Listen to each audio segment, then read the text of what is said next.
आसी की आंखें अभी आधी नींद में और आधी खुली हुई थी। उसके जहन में बराबर एक शब्द गूंज रहा था, ठंडी ठंडी। आसी अधखुली आंखों के साथ ही वॉशरूम चली गई। चेहरे पर पानी के छींटे पड़ते ही आंखों के नीचे की कालिमा और स्पष्ट रूप से उभर गई। आसी बराबर खुद का चेहरा आईने में देख रही थी। उसे लग रहा था जैसे उसका जीना बेमानी हो गया है। शायद गौरव सच्ची कह रहा था। कितनी थकी हुई और बूढ़ी लग रही थी वह आईने में। कैसे बर्दाश्त करता होगा गौरव उसे रात में। तभी गौरव की उनीदी आवाज आई, आसी चाय बना दो। आसी ने विचारों को झटका और रसोई में घुस गई। अभी आसी चाय बना ही रही थी कि पीछे से सासू माँ बोली, आसी तेरे बाल रात दिन इतने झड़ रहे हैं, देख कितने पतले हो गए हैं, पहले कितनी मोटी चोटी होती थी। यह सब इन बालों को कलर कराने का नतीजा है। तभी पीछे से गौरव बोला, मम्मी तुम्हारी बहू बूढ़ी हो गई है। सासू माँ हंसते हुए बोली, चुप कर बेवकूफ़। गौरव बोला, मुझसे बेहतर कौन जान पाएगा। क्यों आसी?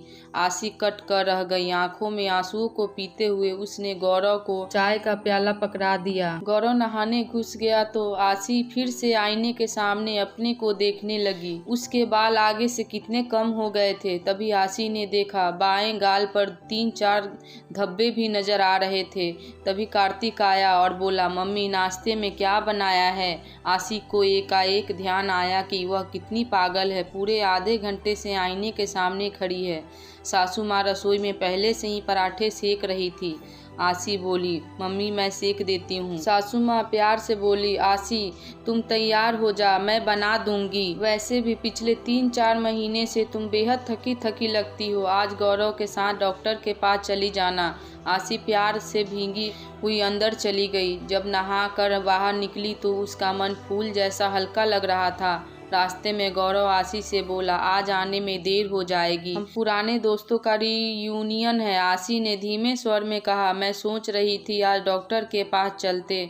मम्मी कह रही थी मुझे अपना ध्यान रखना चाहिए। गौरव हंसते हुए बोला, अरे यार ढलती उम्र का क्या कोई इलाज होता है, कल चल पड़ेंगे। दफ्तर में जैसे ही आसी घुसी उसके कनकियों ने देखा पायल और निकिता एक दूसरे को अपने बालों के हाइलाइट्स दिखा रही थी। आसी का भी कितना मन करता है, मगर अब उसके बाल इतने रूखे और बेजान हो गए हैं कि वह सोच भी नहीं सकती। आसी को सुबह सुबह ही ऐसा प्रतीत हो रहा था जैसे उसकी ऊर्जा किसी ने सोख ली हो। तभी आसी की सीट पर प्रियांशी आई। क्या सोच रही है आसी, और यह चेहरे पर 12 क्यों बज रहे हैं। आसी बोली, अभी तुम बस 38 साल की हो, तुम्हें अब समझ नहीं आएगा कि 50 उम्र की महिला को कैसा प्रतीत होता है जब उसका अस्तित्व उससे जुदा हो रहा होता है। प्रियांशी बोली, आसी क्या आंटियों की तरह पहेलियां बुझा रही हो। आसी बिना कुछ बोले अपने लैपटॉप में डूब गई। जब आसी दफ्तर से वापस आई तो सासू माँ उसका चाय पर इंतजार कर रही थी। आसी को शादी के बाद कभी अपनी मम्मी की कमी नहीं खली थी। सासू माँ ने हमेशा आसी से बेटी की तरह ही व्यवहार किया था। चाय का घूंट पीते हुए आसी सोच रही थी कि सब कुछ तो कितना अच्छा चल रहा था, मगर फिर ना जाने यह मेनोपॉज का मोड़ अचानक से आ गया। सासू माँ सिर पर प्यार से हाथ फेरते हुए बोली, क्या बात है, देख रही हूँ पिछले कुछ दिनों से बहुत थकी थकी रहती है। इस गौरव के मिजाज का भी कुछ ठीक नहीं है, वह क्यों इधर उधर बिना तेरे दोस्तों के साथ घूमता रहता है। आसी बोली, वह ना जाने मम्मी आजकल क्यों मेरा मन उखड़ा उखड़ा रहता है, जिस कारण गौरव अपसेट हो जाते हैं। सासू माँ तोलती सी नजरों से बोली, आसी तुम शायद मेनोपॉज के मोड़ पर खड़ी हो, मगर इस मोड़ पर गौरव को तुम्हारा साथ देना चाहिए, ना कि इधर उधर फुदकने लगे।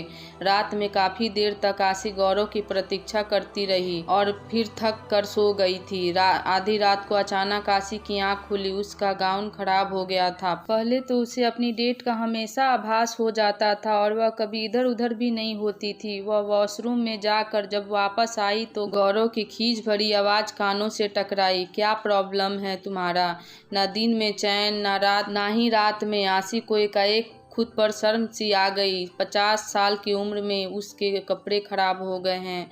कितनी फूहड़ है वह। दफ्तर में भी आशी को बहुत दिक्कत हो रही थी, इसलिए बीच में ही घर चली आई थी।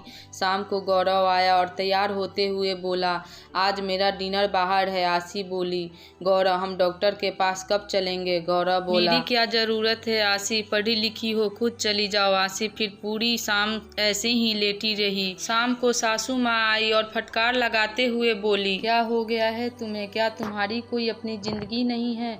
चलो उठो, डॉक्टर के पास जाओ। कब तक खुद को इग्नोर करती रहोगी? डॉक्टर ने आंसू से बात करी और फिर बोला, इस उम्र में यह सब नॉर्मल है, ज़रूरी है आप इसे सहजता से लें। अगली बार अपने पति के साथ आइए, आपके साथ साथ उनकी भी काउंसलिंग भी ज़रूरी है। और फिर आशी को कुछ दवाइयाँ लिख दी। जब गौरव वापस आया तो औपचारिक तौर से पूछा, क्या कहा डॉक्टर ने? आशी बोली, अगली बार तुम्हें भी बुलाया है। गौरव हंसते हुए बोला, भाई बूढ़ी तुम हो रही हो, मैं नहीं। मुझे किसी डॉक्टर वॉक्टर की ज़रूरत नहीं है। आशी को समझ नहीं आ रहा था कि गौरव इतना असंवेदनशील कैसे हो सकता है। अगर वह 50 साल की हो गई है तो गौरव भी 52 साल का हो रहा है। फिर यह उम्र का ताना क्यों बराबर उसे मिल रहा है? इसलिए क्योंकि वह एक औरत है जो गौरव पहले भौरे की तरह उससे चिपका रहता था, अब उसके संपूर्ण जीवन का रस सोखने के बाद ऐसे व्यवहार कर रहा है मानो यह उनका कोई अपराध हो।